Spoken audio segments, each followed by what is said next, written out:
Matagal na pong usapan dito sa mundo ng crypto kung bakit hindi pa rin po tuluyang nakikipagtrabaho si Mastercard kay Ripple. Kahit halata po ang potensyal ng blockchain sa global payments. Ayon po kay Ginong Chad Steingraber sa X, ang kakulangan ng malinaw na regulasyon ang naging pangunahing dahilan kung bakit naghintay muna si Mastercard bago sumabak sa partnership na ito.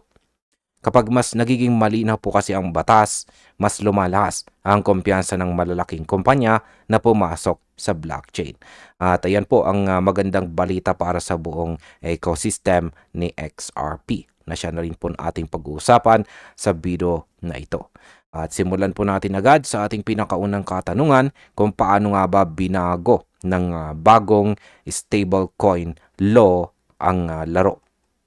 Ayan. Ang sabi po rito tungkol niyan ay recent legislation defining stablecoin issuance and redemption has changed everything for payment giants like Mastercard. Ayan, paliwanag po natin yan. Dahil po sa bagong stablecoin law ay nagkaroon na ng malinaw na standards tungkol po sa backing, reserves, at audits ng mga stablecoin. Ibig sabihin ay mas mababa na ang compliance risk para sa mga higanting gaya ni Mastercard. Ito ang nagbigay sa kanila ng tiwala para subukan ang mga blockchain-based settlements gamit ang stablecoin. Pagdating po sa market impact, posibleng mas marami pong bangko at saka card networks ang sumunod kay Mastercard sa paggamit ng stablecoins na siyang magdadala ng liquidity at adoption kay XRP. Ngayon ay ano naman ang laman ng bagong pilot project nila.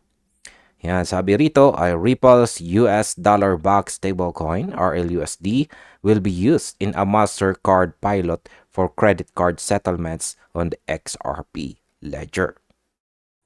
Sa ilalim po ng bagong partnership, gagamitin ni Mastercard ang RLUSD stablecoin ni Ripple para sa credit card settlements, kasama po ang Gemini at ang Web Bank. Isa ito sa mga unang project kung saan isang regulated US bank at isa pong global payment network ay gagamit po ng public ledger tulad ng XRP ledger para sa totoong bayaran or payment. Kaya ang market impact po dito ay ito ang unang hakbang papunta sa mass adoption. Kung magtagumpay po ang pilot, maaaring maging standard na platform ang XRP Ledger sa mga global settlements. Ngayon ay ano naman ang ibig sabihin nito para kay Ripple at XRP?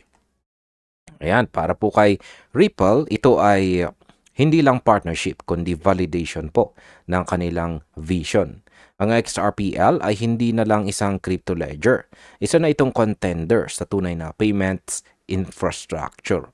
Kapag tuluyan pong gumana ang sistema, maaaring tumas po ang demand sa RLUSD at indirectly ay makakadagdag ito sa paggamit kay XRP bilang liquidity bridge.